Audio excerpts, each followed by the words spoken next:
2, 3, 4, 5. 6. Greetings. Today I will be demonstrating how to make the perfect cup of coffee using a French press. I'm sure you're wondering, why would I use a French press versus a coffee machine? Well, there are several reasons.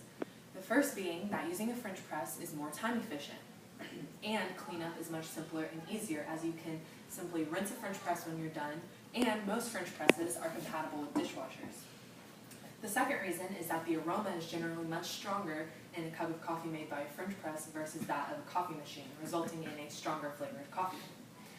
As Kelly Yaker points out in her newsletter on the Food Service Warehouse Supply Incorporated website, the essential oils are maintained in the coffee that is made by a French press, thus resulting in a more flavorful brew.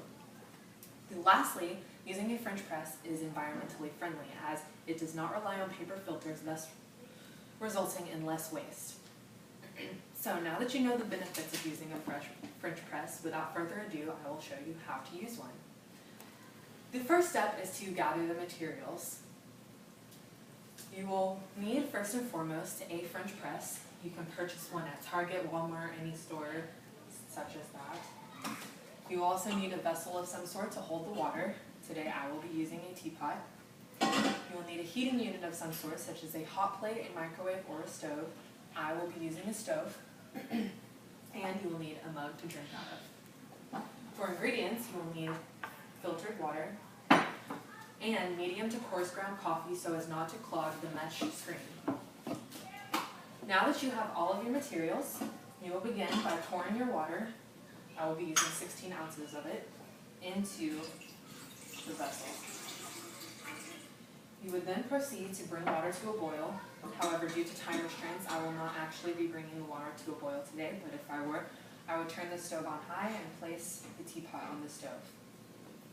While you're waiting for the water to boil, you can put your coffee in the French press. The standard is 2 tablespoons for 8 ounces, so since I'm using 16 ounces, I will use 4 tablespoons of coffee. Once your water has reached a boil, you pour just enough water as to saturate the grounds. This allows the grounds to properly expand before the rest of the water is poured in. Once 1 minute has passed, you then stir the top layer of the coffee grounds and pour the rest of the water in.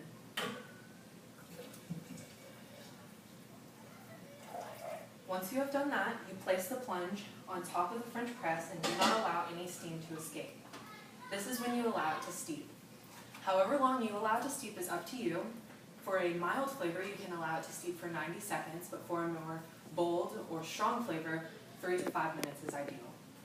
Once it has steeped for however long you would like it to, you then press the plunger down, thus bringing the grounds with the mesh screen and leaving your coffee there for you to enjoy. Once you've done that, you pour yourself your cup of coffee and add cream or sugar if you would like. There you have it, the way to make the perfect cup of coffee using a French press and the benefits of using a French press.